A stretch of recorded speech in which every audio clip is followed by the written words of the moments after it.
বয়স হয়েছে, আমি কতদিন বাঁচবো কোনো ঠিক নাই। যাও বাবা সালমান, আমাদের সম্পদগুলো জেনে নাও, আমাদের সম্পদগুলো দেখে নাও, বুঝে নাও। আর মনে রাখবে, এই আগুনকে আমি সারা জীবন মেনেছি।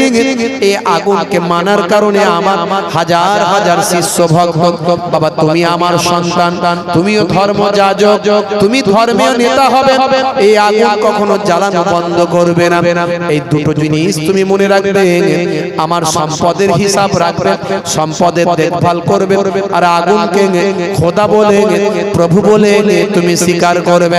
হে তরুণ যুবকেরা, সালমানের মনে প্রশ্ন যখন জেগেছে যে এটা কেমন করে হতে পারে যে আমার ক্ষমতা ছাড়া, আমার সাহায্য ছাড়া বাঁচতে পারে না, সে আবার আমার প্রভু কেমন করে হতে পারে।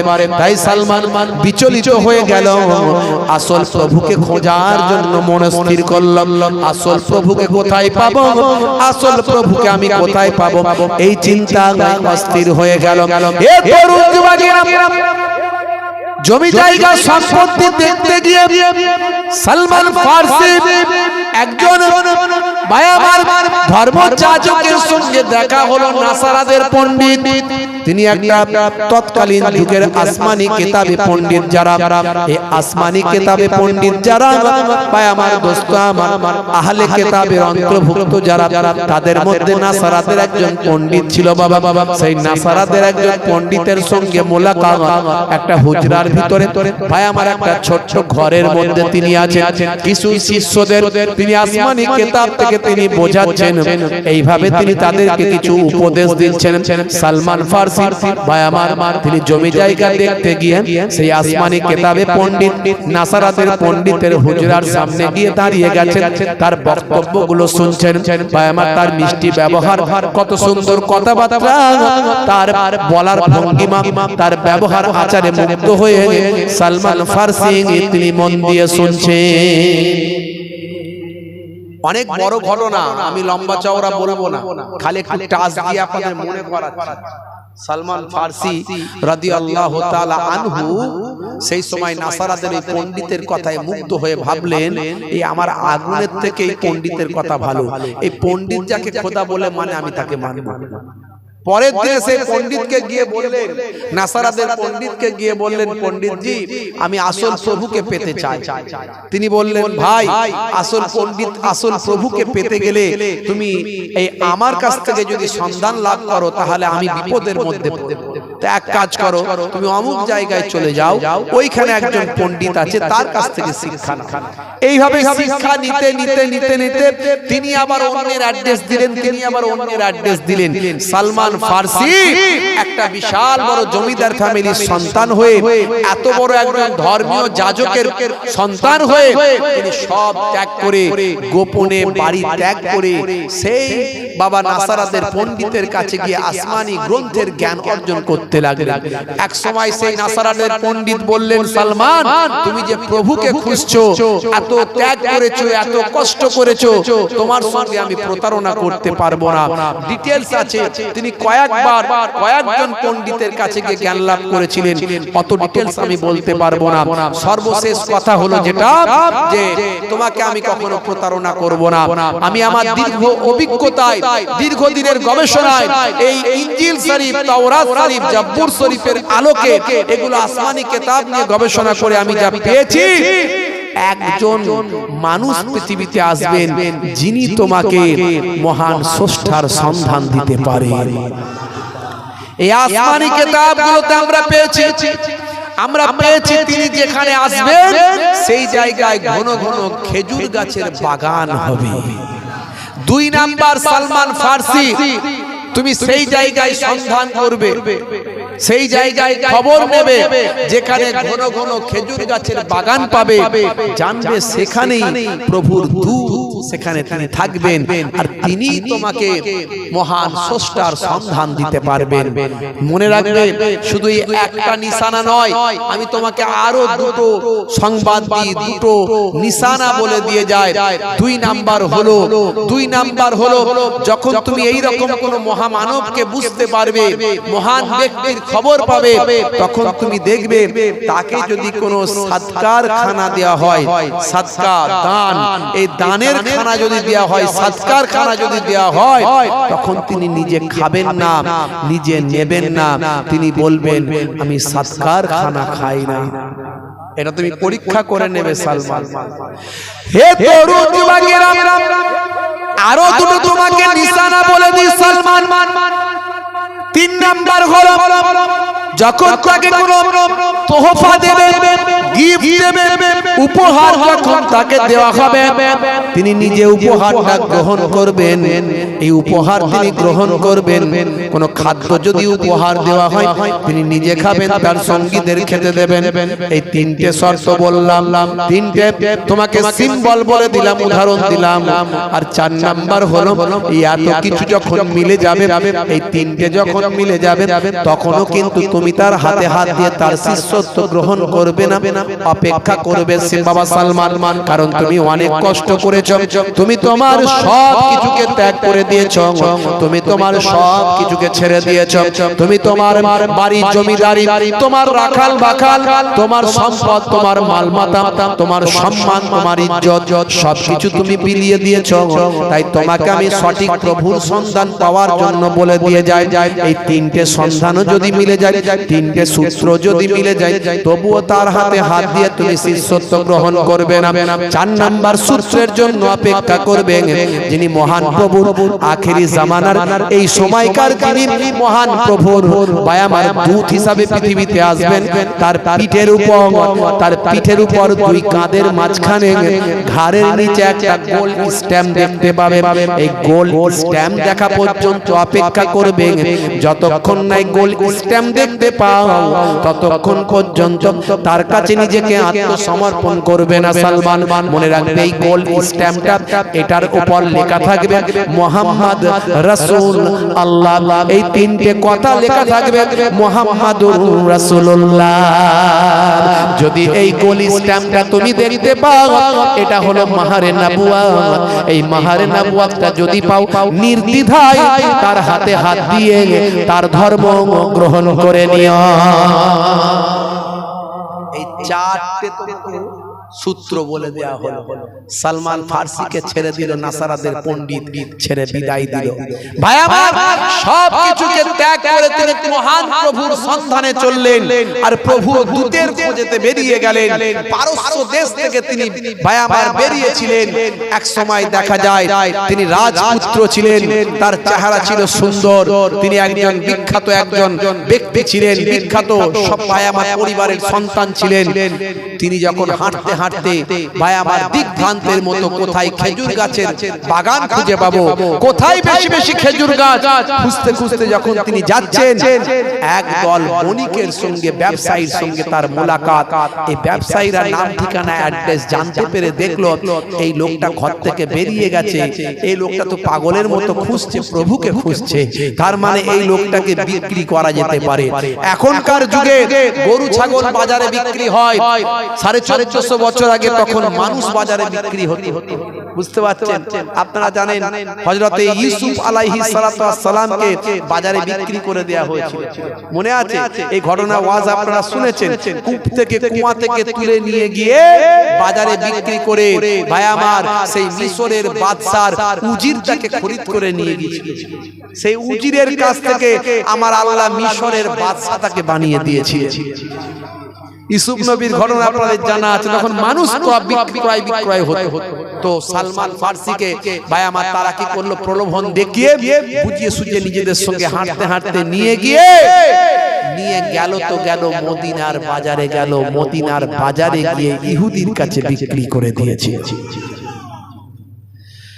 ইহুদির কাছে বিক্রি হয়ে গিয়েছিল। ইহুদির বাড়িতে কাজ করতে গেছেন সালমান ফার্সি, যার বাড়িতে অসংখ্য লোক কাজ করে, তিনি আবার অন্যের বাড়িতে বিক্রি হয়ে গিয়ে তার বাড়িতে কাজ করে। ভালো করে মনোযোগ দিয়ে শুনবেন, এই ঘটনা আমি বলেছি, নতুন করে বলবো না, বিশাল ঘটনা, অনেক বড় ঘটনা। তো ইহুদির বাড়িতে কাজ করতে গিয়ে দেখে ইহুদির যে বাগানে আমাকে নিয়ে যাওয়া হচ্ছে, সেই বাগানটাই হলো খেজুর গাছের বাগান।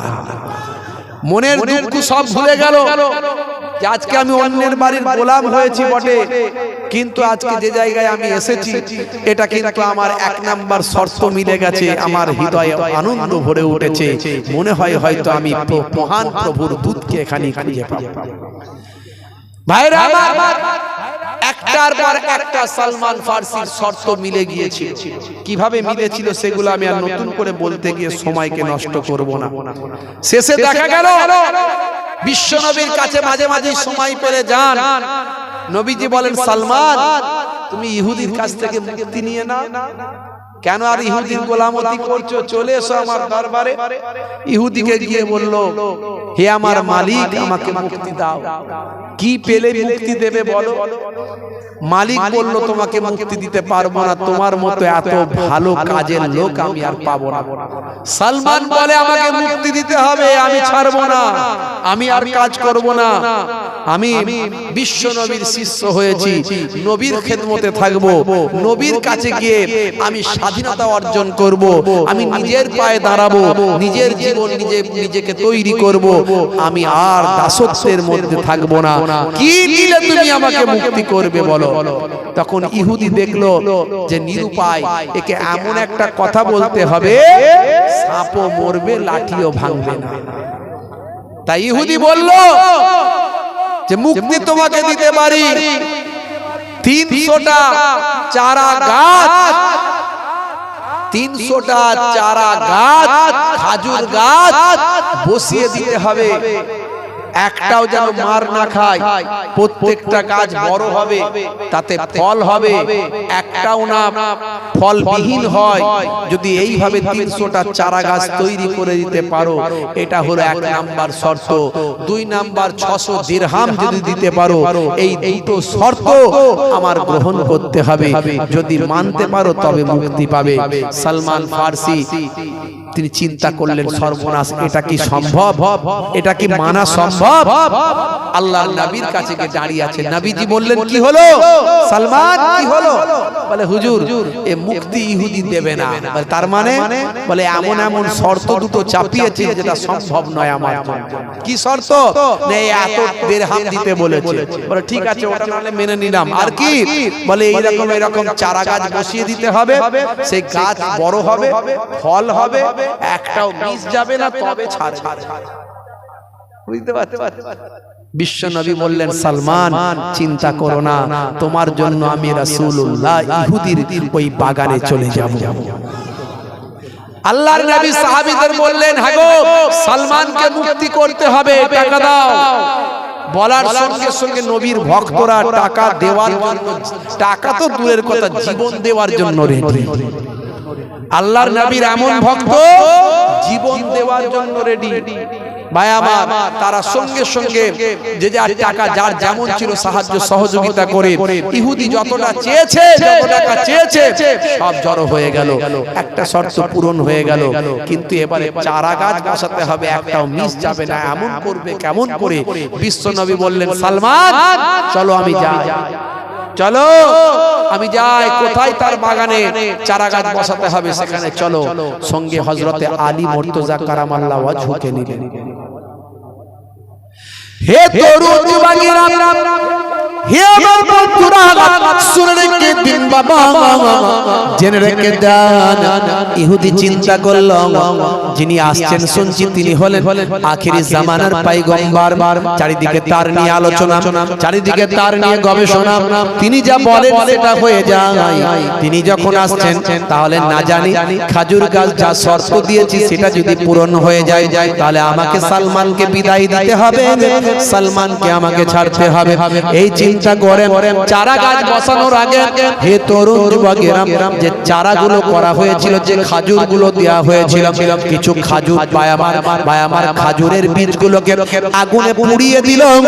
আগুনে পুড়িয়ে দেওয়ার পরে আল্লাহর নবী যাবার পর ওই পোড়া আগুনের বীজগুলো হাতে দিয়ে বলেন এই বীজগুলো থেকে চারা গাছ তৈরি করে এখান থেকে খেজুর বানিয়ে আমাকে দেখাতে হবে।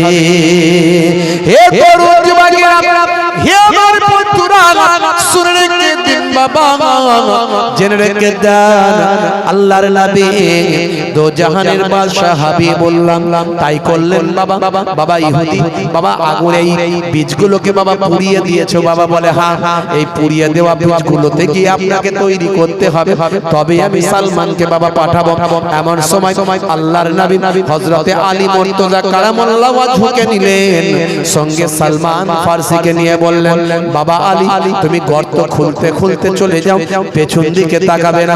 বাবা সালমান তুমি পানি দিতে দিতে চলে যাবে, পেছন দিকে তাকাবে না।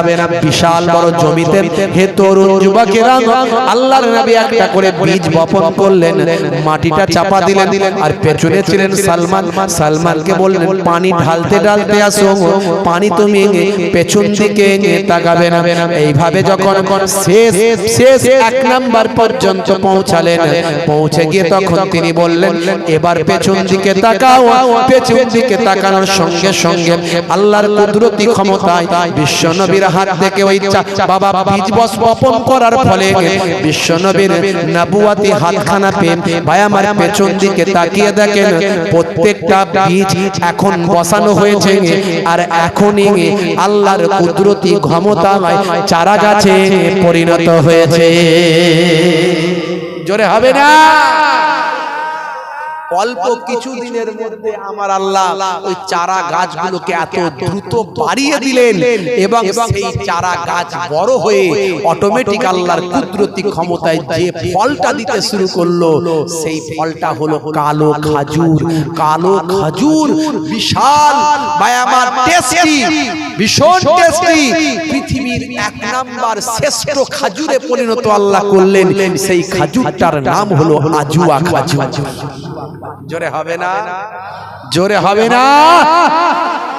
আমার এই গুগল সার্চ করতে গিয়ে হঠাৎ যে গুগলের নিউজগুলো দেয় সেই নিউজে দেখাচ্ছে হার্টের জন্য উপকারী একটা ফলের নাম হলো আজুয়া খাজুর। আজকে যেটা তারা গুগলে লিখছে 1450 বছর আগে আল্লাহর নবী জানিয়ে দিয়েছিলেন। এক সাহাবী শরীর অসুস্থ ছিল, আল্লাহর নবী গিয়ে দেখলেন তার বুকে ব্যথা, আল্লাহর নবী তাকে আজুয়া খাজুর খাওয়ার পরামর্শ দিলেন। নবী বললেন হে সাহাবী তুমি আজুয়া খাজুর খাও, আমার আল্লাহ তোমার বুকের ব্যাধিকে দূর করে দেবে। তাই আজও ভাই আমার স্বাস্থ্য বিশেষজ্ঞরা বলেন যাদের হার্টের সমস্যা আছে আজুয়া খাজুর খেলে তাদের হার্টের উপকার হবে। জোরে হবে না? বন্ধুরা আমার, তরুণ যুবকেরা আমার, শুধু তাই নয় বিশ্বনবী বলেছেন সকালবেলা খালি পেটে সকালবেলা যদি কেউ 7টা আজুয়া খাজুর খায় সারা দিন তার শরীরে কোনো বিষক্রিয়া কাজ করবে না। সারা দিন তার শরীরে কোনো বিষক্রিয়া কাজ করবে না। হাদিসের মধ্যে এসেছে আপনি যদি সকালবেলা খালি পেটে 7টা আজুয়া খাজুর খান সারা দিন কোন রকম বিষক্রিয়া আপনার শরীরে কাজ করবে না। এটা শুনতে আমি অবাক হতে পারি, কিন্তু এটা পরীক্ষিত 2020 সালের 20 মার্চ। জায়গার নাম হলো ইংল্যান্ড। হে তরুণ যুবকেরা, হে আমার বন্ধুরা, হে আমার মুরব্বিয়ানেরা, ইংল্যান্ডের ম্যানচেস্টার বিশ্ববিদ্যালয়ের হল ঘরে 2020 সালের 20 মার্চ একটা ভাই আমার বিভিন্ন রিলিজিয়াসের উপর বিভিন্ন ধর্মশাস্ত্রের উপর পণ্ডিতেরা গিয়ে সেখানে ভাই আমার মিটিং করেছিলেন। ভাইরা আমার, তরুণ যুবকেরা আমার, এমন সময় বাবা ইহুদি নাসারা খ্রিস্টান থেকে শুরু করে পৃথিবীতে যত ধর্ম আছে ধর্মীয় ব্যক্তিত্বরা গিয়ে সেখানে ভাই আমার মিটিং করেছিলেন, আলোচনা করেছিলেন, বিভিন্ন ধর্মশাস্ত্রের উপর তারা রিসার্চ করেছিলেন, বিভিন্ন ধর্মশাস্ত্র নিয়ে তারা গবেষণা করেছিলেন। ধর্ম বাধা নয়, ধর্ম বিপদ নয়, ধর্ম অশান্তি নয়, এইভাবে তারা একটা সেমিনার করেছিলেন। মুসলিম ধর্ম ইসলাম ধর্মের পক্ষ থেকে যিনি ছিলেন তার নাম হলো আসরার রাশিদি। এই আসরার রাশিদি সেখানে ভাই আমার ইসলামিক রিলিজিয়াসের উপর তিনি সেখানে কথা বলেছিলেন।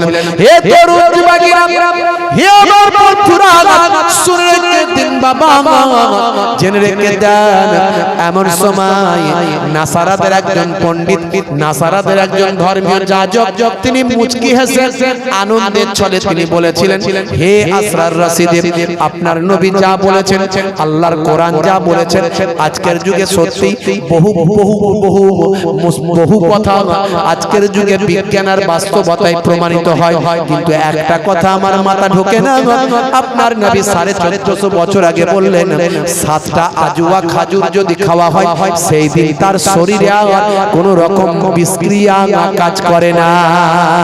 ভাই আসরার রাশিদি, এই কথাটা কেমন ভাবে আপনি মেনে নিতে পারে? সব মানতে পারি, এটা কেমন করে মানা যায় আপনি বলুন তো একটুখানি।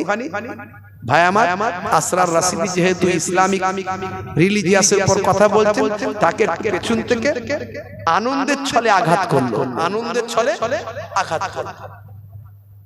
সেন্টিমেন্টালিজম, হে তরুণ যুবকেরা, হে আমার বন্ধুরা, শুনে রেখে দিন বাবা, এমন সময় আসরার রাশিদি তিনি কিন্তু আজুয়া খাজুর খেতে পছন্দ করতেন, তাই তার সঙ্গে সব সময় আজুয়া খাজুর রাখতেন।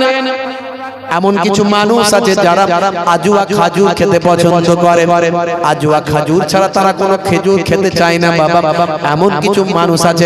হে তরুণ যুবকেরা, হে আমার বন্ধুরা, শুনে রেখে দিন বাবা, জেনে রেখে দেন, এমন সময় দেখতে পাওয়া যায় আসরার রাশিদির সঙ্গে ছিল আজুয়া খাজুর। ভাই আমার, সেই সময় তিনি বললেন, হে বাবারা কে আছো, এই ম্যানচেস্টার বিশ্ববিদ্যালয়ের কে আছো বাবা, আমাকে একটু কোনো ভাই আমার বিষ জাতীয় কোনো কিছু দাও, একটু বিষ দাও দেখি আমার শরীরে কেমন বিষক্রিয়া প্রভাব বিস্তার করে আমি দেখতে চাই।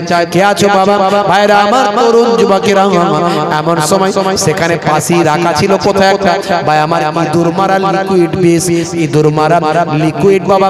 ভাই আমার, কোনো ভাবে ক্ষতিগ্রস্ত বিষ, ইঁদুর মারা লিকুইড, সেই সময় সেটা তার কাছে দেওয়া হলো।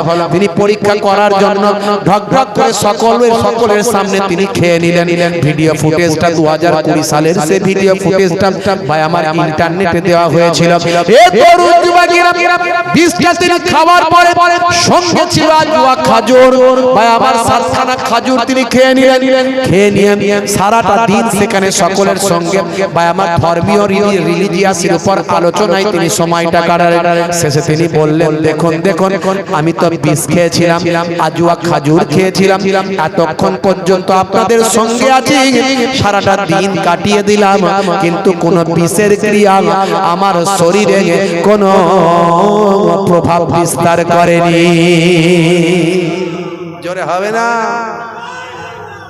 1450 বছর আগে আল্লাহর কোরআন রাসূলের হাদিস যা বলেছে, আজকের যুগে সব মিলে যাচ্ছে, বিজ্ঞানের খাতায় মিলিয়ে যাচ্ছে। তাই তো আজকে কেসিয়া স্কেলের মতো মানুষ, টাইসনের মতো মানুষ, গ্যারি মিলারের মতো মানুষ, মাইকেল জ্যাকসনের মতো মানুষ, পৃথিবী বিখ্যাত মানুষগুলো আজকে বিশ্বনবীর শিষ্য হচ্ছে। ইসলাম শান্তির কথা বলে, ভ্রাতৃত্বের কথা বলে, কাউকে আঘাত করতে ইসলাম শেখায়নি। আপনি ধর্ম নিয়ে কখনো জবরদস্তি করতে পারবেন না। বলা হয়েছে লা ইকরা ফিদ্দিন, ধর্মে কোনো জবরদস্তি নাই। কাউকে জোর করে কারো ধর্ম কারোর উপর চাপাতে পারবেন না। ইসলামে বলে দেয়া হয়েছে, কোরআনে আল্লাহ বলছেন লাকুম দীনুকুম ওয়ালিয়া দীন, তোমার ধর্ম তুমি পালন করো, আমার ধর্ম আমি পালন করি। ধর্ম হলো ভালোবাসার জিনিস, ধর্ম হলো মন থেকে মানার জিনিস, জোর করে চাপিয়ে দেওয়ার জিনিস নয়। ইসলাম জানিয়ে দিয়েছে তুমি অন্যের ধর্মের কোন মানুষকে গালিগালাজ করতে পারবে না, তুমি অন্যের ধর্মের কোন মানুষকে কটূক্তি করতে পারবে না, অন্যের ধর্ম সম্পর্কে কখনো তুচ্ছ করতে পারবে না, কারণ সেটা তার ভালোবাসার জিনিস, সেটা তার আবেগের জিনিস। ইসলাম শান্তির কথা বলে, ভ্রাতৃত্বের কথা বলে, মানবিকতার কথা বলে, মনুষ্যত্বের কথা বলে। মনে রাখবেন, আপনি একজন মুসলিম হিসাবে আপনার অনেক দায়িত্ব। ইসলাম শান্তির কথা বলে, আপনি মুসলিম মানে যিনি শান্তি বজায় রাখেন তিনি মুসলিম, যিনি শান্তি বজায় রাখেন তিনি মুসলিম। কিন্তু বুকে হাত দিয়ে চিন্তা করুন তো, আজকে আমরা সত্যি কতটা শান্তি বজায় রাখতে পারছি, কতটা শান্তি সম্প্রীতির উপর চলতে পারছি, কতটা আমরা নীতি নৈতিকতার আদর্শে পরিপূর্ণ থাকতে পারছি। আমার কোরআন জানিয়ে দিয়েছে ওয়ালা তামুতুনা ইল্লা ওয়া আনতুম মুসলিমুন, ততক্ষণ পর্যন্ত মরো না যতক্ষণ না সাচ্চা মুসলমান না হয়ে যাও। সাচ্চা মুসলমান কাকে বলে? সাচ্চা মুসলমান সেই ব্যক্তি যে ওজনে ঠকাবে না। সাচ্চা মুসলমান ওই ব্যক্তি যে আলটা ছেড়ে ছেড়ে বাড়িয়ে দেবে না। সাচ্চা মুসলমান ওই ব্যক্তি যে মিথ্যা কথা বলে অতিরিক্ত দাম নেবে না। আপনি বলতে পারেন না যে আমি খোদার কসম করে বলছি আমার পটলের দাম হলো 25 টাকা কেজি, আমি তোমার কাছ থেকে 1 টাকা লাভ করছি 26 টাকা, অথচ আপনি মার্কেট থেকে কিনেছেন 15 টাকা। আপনি খোদার কসম করে মিথ্যা কথা বললেন, এটা আপনি বলতে পারেন না। আপনি বলতে পারেন যে আমার এটা এই দাম আছে, নিতে মন যায় নাও, না হলে যাও, এটা আপনি লাভ করুন যত খুশি। ব্যবসা মানে লাভের জায়গা, তবে ইসলাম বলেছে লাভ কম সেল বেশি করো, দেখবে তুমি বড় ব্যবসায়ী হয়ে যাবে। লাভ কম সেল বেশি, মিথ্যার আশ্রয় নেবে না, আর কোন কালো বাজারি করবে না, কোন খারাপ মাল পচা মাল ভালো মালের সঙ্গে ঢুকিয়ে বিক্রি করে দেবে না। যদি এই মানুষ ঠকানো কারবার থেকে দূরে থাকো, আমার নবী জানিয়ে দিয়েছেন মিফতাহুদ দাওলাতে ফাহুয়াত তিজারা, ধনের চাবিকাঠি হলো হালাল ব্যবসা। বিশ্ব নবী বলেন হালাল ব্যবসায়ী আর আমি নবী জান্নাতে পাশাপাশি ঘরে থাকবো। বন্ধুরা আমার, তাহলে ইসলাম আপনাকে পরিপূর্ণ জীবন ব্যবস্থা দিয়েছে।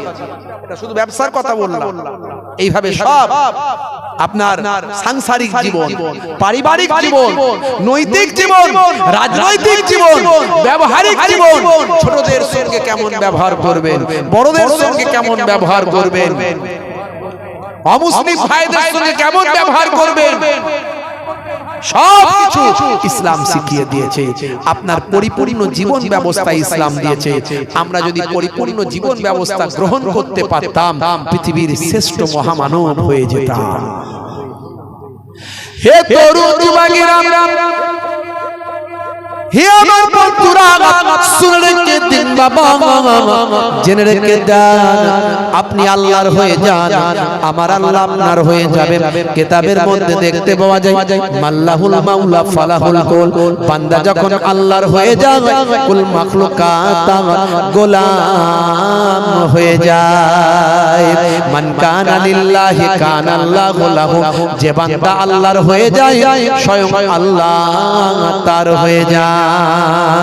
হে তরুণ যুবকেরা, হে আমার বন্ধুরা, শুনে রেখে দিন বাবা, জেনে রেখে দেন, এর জন্য আপনাকে আল্লাহর হতে গেলে আল্লাহর নির্দেশনা মানতে হবে, নামাজটা পড়তে হবে। নামাজ ছেড়ে দিয়ে কখনো আল্লাহ ওয়ালা হওয়া যাবে না। রাসূলের সুন্নতটা মানতে হবে, রাসূলের সুন্নতটাকে ছেড়ে দিয়ে কখনো আল্লাহর নেক বান্দা হওয়া যাবে না। আপনি শান্তি প্রতিষ্ঠা করবেন, ভালো মানুষ হবেন, রাসূলের সুন্নত বাদ দিয়ে আপনি কখনো ভালো মানুষ হতে পারেন না। আপনার কোনো না কোনো দিকে, কোনো না কোনো ভাবে নিশ্চয় কিছু খারাপ দিক বেরিয়ে আসবে, কিন্তু যদি আপনি পঙ্খানুপঙ্খ রাসূলের সুন্নত ওয়ালা হয়ে যান, আপনার কোনো দিক থেকে খারাপই দেখা দেবে না। আপনি যদি প্রকৃত আল্লাহর নির্দেশনাগুলো মানেন, কোনো দিক থেকে আপনার মধ্যে খারাপই পাওয়া যাবে না। হে তরুণ যুবকেরা, হে আমার বন্ধুরা, শুনে রেখে দিন বাবা, আপনাকে প্রকৃত নামাজি হতে হবে। এই নামাজ পড়ার নির্দেশ আল্লাহ কোরআন মাজিদের 82 জায়গায় দিয়েছেন। আমার আল্লাহ কোরআন মাজিদে জানিয়ে দেন ইন্নাস সালাতা তানহা আনিল ফাহশাই ওয়াল মুনকার, নিশ্চয় নামাজ তোমাকে অশ্লীলতা অন্যায় থেকে দূরে সরিয়ে দেবে। তুমি যদি নামাজি হয়ে যাও, আল্লাহ তোমাকে নামাজের ওসিলায় অশ্লীলতা অন্যায় তোমার থেকে দূরে সরে যাবে। রাসূলের সব সুন্নতগুলো মানার চেষ্টা করতে হবে, তবে সবচেয়ে বড় সুন্নত হলো মুখের দাড়ি। সবচেয়ে বড় সুন্নত কি? মুখের দাড়ি। আমি বলছি না যে আমার মতো বড় দাড়ি রাখো, আপনি ছোট দাড়ি রাখুন। এখন বিরাট কোহলি দাঁড়িয়ে রেখেছেন না, হরভজন সিং রেখেছে, লিওনেল মেসি রেখেছে, তো আপনার রাখতে লজ্জা কিসে? তাদের লজ্জা লাগে না, আপনি লজ্জা পাচ্ছেন শুধু শুধু, তার মানে আপনার ইমানে মজবুতি নাই। আপনি ইমানে মজবুতি নিয়ে আসুন, ছোট দাঁড়িয়ে রাখুন। আবার কেউ ফতোয়া দেবেন না হুজুর ছোট দাড়ি রাখতে বলেছে, না আজকে ছোট দাড়ি রেখেছেন কালকে বড় হয়ে যাবে। এখন তো ফতোয়াবাজির উপরে ফতোয়াবাজি, এখন স্টেজে উঠলি ফতোয়াবাজি। মানুষ কি করে ভালো হবে, মানুষ কি করে সৎ হবে, সুন্দর সমাজ কেমন করে তৈরি হবে, কি করে আমরা দেশের দশের উপকার করব, কি করে আমরা মানুষকে পিছিয়ে পড়া মানুষকে টেনে সামনে সারিতে নিয়ে আসবো, কি করে আমরা প্রতিষ্ঠান মাদ্রাসা ভাই আমার কলেজ ইউনিভার্সিটি তৈরি করে ভাই আমার এই পিছিয়ে পড়া সম্প্রদায়কে এগিয়ে নিয়ে যাব, অসহায় মানুষের কি করে সাহায্য করব, এই সব কথাবার্তা বেশি বলছে না, স্টেজে উঠি শুধু ফতোয়া। এটা হারাম, নাজায়েজ, এটা চলবে না। এমন অবস্থা, এই জন্য একজন পণ্ডিত বলেছিল একটা ঘাটেতে কোনোদিন হতেও পারে শিয়াল কুকুর আর কি বলে বাঘ একসঙ্গে পানি খাচ্ছে, কিন্তু একটা ঘরের মধ্যে একটা কম্বলের মধ্যে 5-6 জন মাওলানা সাহেবকে যদি ঢুকিয়ে দেওয়া হয় সকালবেলা দেখবে দুজন মার্ডার করে ফেলেছে। একজন হারাম, একজন বিদআত। ওরা হারাম ওরা বিদআত, ঘুষাঘুষি এমন ঘুষাঘুষি মারলো হাম মারা, বুঝতে পারছো? এই সমস্ত বক্তাগুলো থেকে দূরে থাকতে হবে।